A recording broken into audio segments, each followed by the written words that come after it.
Dylan and I, we call each other every day. Yeah. Sometimes one time, sometimes 5 times. It doesn't matter. And it's like just having a guy who, regardless of what's happening in my life, still gonna love me. Doesn't care if I had a great game or a poor game.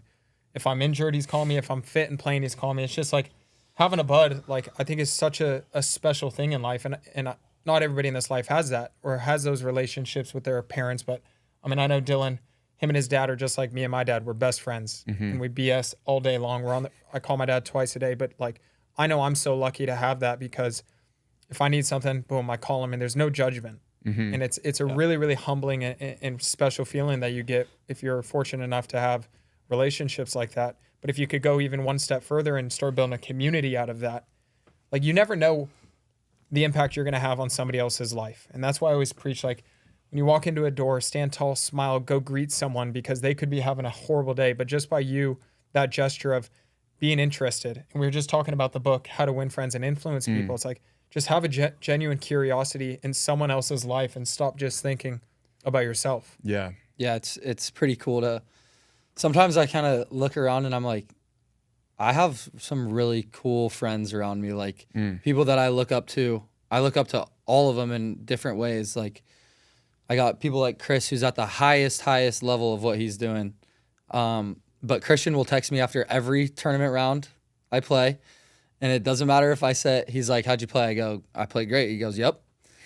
That's all I say. How'd you Yep. play? Played like shit. He goes, yep. Get him tomorrow.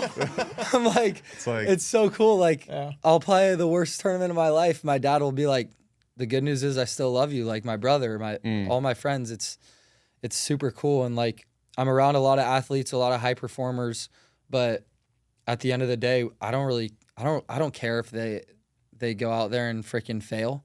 Like I like being around them because they're good guys and Good people. That they don't need to be some athlete or doing this or that to be my friend. And like, I don't know. I just feel like I'm not that cool, but I have a lot of cool people around me, which is a pretty cool feeling. But I also know be people honest. who they'll reach out or ask for things when something big in my life happens.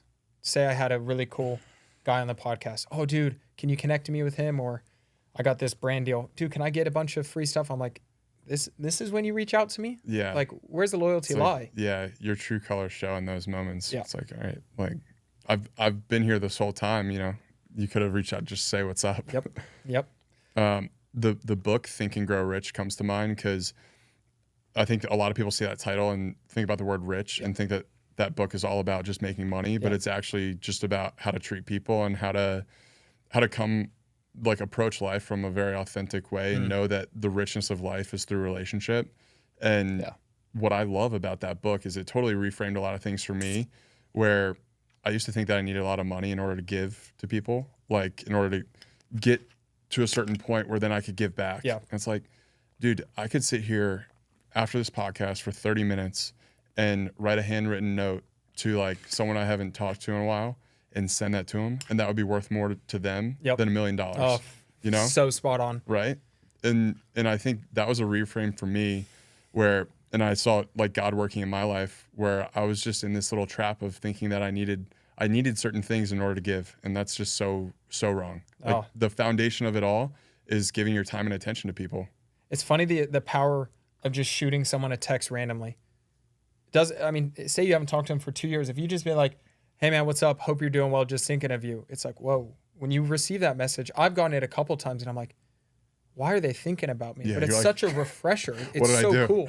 It's like if you say you just start doing that once a week and then maybe that turns into a couple times a week, like that has a huge impact on somebody else's lives. And all you have to do is spend 5 seconds creating a text message and press and send. Yeah. Yeah. At the end of the day, like time is the currency, you know? So being able to show people that you're willing to spend your time, and that's what we've noticed in Austin. It's like, you know, creating a space for people to come, and maybe the events that we're hosting are for people, or they show up and they're like, well, that wasn't for me. But the amount of people that I've seen connect through our events, just like I'll randomly see 2 of my friends who I'm like, oh, I know that they connected through a run that like we put on. Yeah. That's the coolest feeling ever. Like knowing that you're able to like almost passively create these connections with people and just being like, these are the type of people who will be here. You'll meet some like-minded folks Like there's so much power in that. Matt Choi brought me to a run club back when I was here, when I met you. And I mean, we showed up at 6 a.m. for like a 10-mile run, and there was 100 and something people.